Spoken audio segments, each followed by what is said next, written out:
Beginilah suasana perkampungan yang dijadikan hunian tetap bagi korban bencana Sukajaya 2020 lalu. Sebanyak 184 hunian tetap tersebut tersebar di 3 desa dengan jumlah yang berbeda. Di antaranya 50 unit di Desa Cisarua, 50 unit di Desa Pasir Madang, dan 84 unit di Desa Cileksa, Kecamatan Sukajaya, Kabupaten Bogor.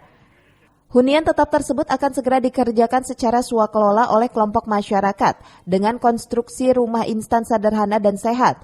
Hal ini disampaikan Kepala DPKPP Kabupaten Bogor, Ajat Jatnika, saat meninjau lokasi hunian tetap.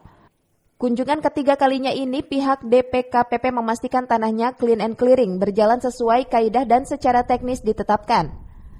Pada hari ini memang saya sengaja ke lokasi rencana huntap ya di Kecamatan Sukajaya.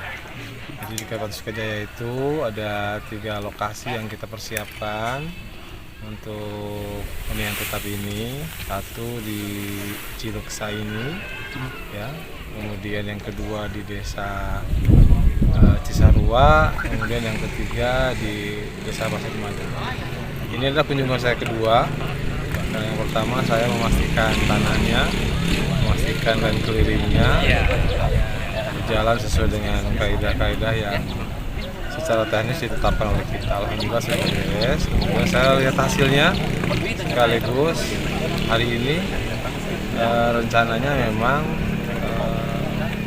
selain meninjau hasil land clearing itu persiapan untuk pembangunannya. Dari Sukajaya, Kabupaten Bogor, Iman Abdurrahman melaporkan.